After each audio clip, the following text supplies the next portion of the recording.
ಉಡುಪಿಯ ಮಹಾಪರ್ವ ಪರ್ಯಾಯ. ಈ ಪರ್ಯಾಯ ಪೀಠವಿರುವಂತಹ ಯತಿಗಳು ಜನವರಿ 17ರ ಮಧ್ಯರಾತ್ರಿ ಅಂದರೆ 18ರ ನಸುಕಿನ ವೇಳೆಯಲ್ಲಿ ಕಾಪುವಿನ ದಂಡತೀರ್ಥದಲ್ಲಿ ತೀರ್ಥಸ್ನಾನವನ್ನು ಮಾಡುತ್ತಾರೆ. ಅವರ ಪರ್ಯಾಯ ಮೆರವಣಿಗೆ ಪರ್ಯಾಯ ಆರಂಭ ಆಗೋದು ಇಲ್ಲಿಂದಲೇ. ಹಾಗಿದ್ರೆ ಈ ದಂಡತೀರ್ಥ ಯಾಕೆ ವಿಶೇಷ, ಈ ದಂಡತೀರ್ಥ ಏನು ಅನ್ನೋದನ್ನು ನೋಡೋಣ ಈ ಸ್ಟೋರಿಯಲ್ಲಿ. ಪರ್ಯಾಯ ಪೀಠಾರೋಹಣಗೈಯಲ್ಲಿರುವ ಶ್ರೀಕೃಷ್ಣ ಮಠದ ಸ್ವಾಮೀಜಿಗಳು ಕಾಪು ದಂಡತೀರ್ಥ ಮಠಕ್ಕೆ ಬಂದು ಆಚಾರ್ಯ ಮಧ್ವರು ದಂಡದಿಂದ ಸೃಷ್ಟಿಸಿದ ದಂಡತೀರ್ಥ ಕೆರೆಯಲ್ಲಿ ಸ್ನಾನ ಮಾಡಿ ಪೂಜೆ ಸಲ್ಲಿಸಿ ಬಳಿಕ ಜೋಡುಕಟ್ಟೆಗೆ ತೆರಳಿ ಪರ್ಯಾಯ ಮೆರವಣಿಗೆ ನಡೆಸುವುದು ವಾಡಿಕೆಯಾಗಿದೆ. ಉಡುಪಿ ಶ್ರೀಕೃಷ್ಣ ಮಠದ ಪರ್ಯಾಯ ಸರ್ವಜ್ಞ ಪೀಠಾರೋಹಣಗೈಯುವ ಮುನ್ನ ಸಂಪ್ರದಾಯದಂತೆ ಜನವರಿ 17ರಂದು ಮಧ್ಯರಾತ್ರಿ ಕಳೆದು ಮುಂಜಾನೆಯ ವೇಳೆಗೆ ಉಳಿಯಾರಗೋಳಿ ದಂಡತೀರ್ಥ ಮಠಕ್ಕೆ ಆಗಮಿಸಿ ಶ್ರೀ ಮಧ್ವಾಚಾರ್ಯರು ದಂಡದಿಂದ ಸೃಷ್ಟಿಸಿದ ದಂಡತೀರ್ಥ ಕೆರೆಯಲ್ಲಿ ಸ್ನಾನ ಮಾಡುತ್ತಾರೆ. ತೀರ್ಥಸ್ನಾನ ಪೂರೈಸಿದ ಬಳಿಕ ತಮ್ಮ ಕಮಂಡಲದಲ್ಲಿ ದಂಡತೀರ್ಥ ಕೆರೆಯ ತೀರ್ಥ ಕುಂಡದಿಂದ ತೀರ್ಥವನ್ನು ತುಂಬಿಸಿಕೊಂಡು ತಮ್ಮ ಪಟ್ಟದ ದೇವರ ಸಹಿತವಾಗಿ ದಂಡತೀರ್ಥ ಮಠದ ಕೊಂಜಿ ಗೋಪಾಲಕೃಷ್ಣ ದೇವರು ಪರಿವಾರ ಸಹಿತ ರಾಮಕೃಷ್ಣ ದೇವರಿಗೆ ಅರ್ಚನೆ ಪೂಜೆ ನೆರವೇರಿಸಿ ಬಳಿಕ ಮುಖ್ಯಪ್ರಾಣ ದೇವರಿಗೆ ನಮಿಸಿ ವಿವಿಧ ಸಂಪ್ರದಾಯಗಳ ಪಾಲನೆಯ ಬಳಿಕ ತಮ್ಮ ದ್ವೈವಾರ್ಷಿಕ ಪರ್ಯಾಯದ ಶೋಭಾಯಾತ್ರೆಗಾಗಿ ಉಡುಪಿ ಜೋಡುಕಟ್ಟೆಗೆ ನಿರ್ಗಮಿಸುತ್ತಾರೆ.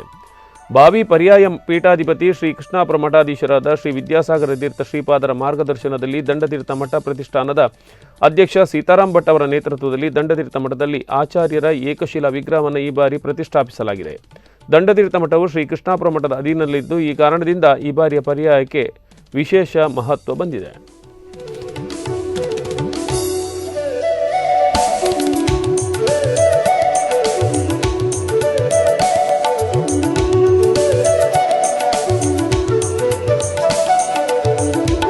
ಮಧ್ವರು ಪೂರ್ವಾಶ್ರಮದಲ್ಲಿ ವಾಸುದೇವನಾಗಿರುವಾಗ ಅಧ್ಯಯನ ಮಾಡಿದಂತಹ ಜಾಗ. ಬರಗಾಲ ಬಂತು, ಗುರುಗಳ ಗದ್ದೆ ಒಣಗತಕ್ಕಂಥ ಪ್ರಸಂಗ ಬಂತು. ಗುರುಗಳ ಮನೆ ಇದು ದಂಡತೀರ್ಥ, ಈ ಮಠ. ಈ ಮನೆ ಮುಂದಿರತಕ್ಕಂಥ ಕೊಳ, ಆ ಕೊಳದ ನೀರು ಸ್ವಲ್ಪ ಇತ್ತು. ತನ್ನ ಶಿಷ್ಯ ವಾಸುದೇವನಲ್ಲಿ ತೋಟಂತಿಲ್ಲ ಎನ್ನುವುದರಲ್ಲಿ ಮಧ್ವರ ಗುರುಗಳ ಹೆಸರು. ಅವರು ಹೀಗೆ ಹೇಳಿ ತನ್ನ ಕಷ್ಟವನ್ನು ಅಳಲನ್ನು ಹೇಳಿದಾಗ ಮಧ್ವರು ತನ್ನ ದಂಡದಿಂದ ಈ ಕೊಳದವನ್ನು ಮುಂದೆ ಒಂದು ಕೆರೆ ಹಾಕಿದ್ದು.